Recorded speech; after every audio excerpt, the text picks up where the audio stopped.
Police और SOG की संयुक्त टीम ने आज बड़ी कार्रवाई की है सर, क्या है ये पूरा मामला? पुलिस अधीक्षक आजमगढ़ महोदय ने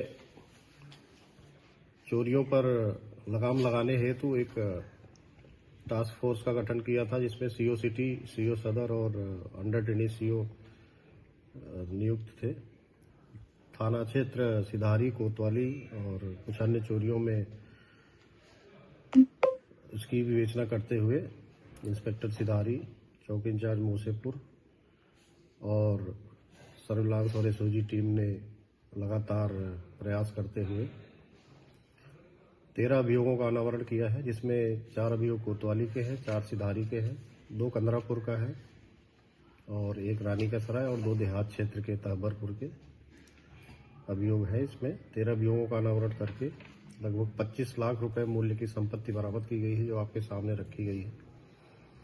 इसमें एक निंजा बाइक से प्रयोग करके, जिसका दाम लगभग 13,50,000 है, 2 चोर जिनका नाम सुरेंद्र वाजपेयी और विशाल राजभर है। ये लोग दिन में जो घर में जिनमें ताले लगे रहते थे उनको चिन्हित कर लेते थे। रात में अगर उसमें ताला लगा है तो ये कॉन्फिडेंस के लिए नशा करके, शराब पी करके उसके बाद उसमें जाके चोरियां करते थे और उससे अपना जीवन निर्वाह का कार्य करते थे और ऐशो आराम की चीज़ें खरीदते थे। तो 4,35,000 रुपये लगभग कैश बरामद हुए हैं, जो एक जनपद के इतिहास में बड़ी बरामदगी है। और लगभग 7 लाख रुपए के आभूषण बरामद हुए हैं, जो उनका शिनाख्त परेड करा करके उनको, जो उनके चोरी गए व्यक्ति हैं, उनको सुपुर्द किया जाएगा। और जो बाइक है उसके संबंध में विवेचना प्रचलित है। 2 बाइक बरामद हुई है कि ये किस प्रकार इनके पास आई है और उसमें क्या आपराधिक घटना हो सकती है अथवा नहीं। इस बरामदगी के लिए चौकी इंचार्ज मूसेपुर को और प्रभारी निरीक्षक सिधारी, सीओ सिटी को खास करके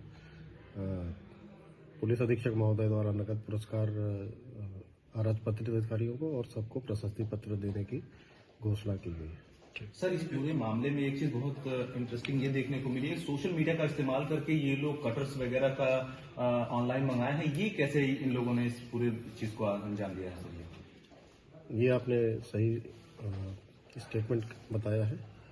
आजकल अपराध के जो साधन हैं उनका खरीदे जाने का तरीका बहुत सरल हो गया है। ऑनलाइन जा करके फ्लिपकार्ट के माध्यम से इन्होंने लॉक कटर्स खरीदे हैं और सब्बल खरीदा है, जो इनको डिलीवर किया गया है। तो आजकल अपरेटस खरीदने के लिए कहीं जाने की जरूरत नहीं पड़ती है। ये इनके तरीकों को सादा, सिंपल बनाता है और इनको मदद करता है। पुलिस द्वारा इस संबंध में भी नज़र रखी जा रही है कि किस प्रकार अपराधी सोशल मीडिया का और मार्केट साइट्स का भी प्रयोग करके ऐसे अपराध कर रहे हैं। सर, क्राइम करने से पहले किस तरीके से रेकी की जाती थी और ये अंजाम देने के प्रोसेस में इन लोगों को किस तरीके से हाथ था? सर, मैंने आपको बताया कि जनरली तरीका यही होता है। जो भी चोरी होती है वो लोगों की आदत होती है, अपने घर में ताला बाहर लगा देते हैं और चले जाते हैं। और जो चोरों का है कि वो 2-3 बार उसको चेक करते हैं कि क्या अभी ताला लगा हुआ है। रात में चेक करते हैं लाइट जल रही है अथवा नहीं। उससे ये निश्चित हो जाता है कि इस घर में कोई नहीं है। और आजकल क्योंकि सामाजिक ताने बाने की वजह से लोग आसपास के लोगों को भी नहीं बताते कि हम बाहर जा रहे हैं, तो चोरी करना बहुत आसान हो जाता है। आज आपको ये भी अवगत कराना है कि पुलिस अधीक्षक महोदय के निर्देशानुसार व्यापारी गण की मीटिंग बुलाई गई थी, जिसमें मैंने उनको ये बात बताया था कि आप जब भी ताला बंद करके लंबे समय के लिए बाहर जाएं तो आप अपने थाने के थानाध्यक्ष को या चौकी इंचार्ज को ये सूचना दे दीजिए कि साहब हम लोग इतने समय के लिए बाहर जा रहे हैं। तो हम लोग वहाँ पे रेगुलर पेट्रोलिंग कराएंगे और रेगुलर चेकिंग कराएंगे, जिससे कि ये घटनाएं न हो सकें।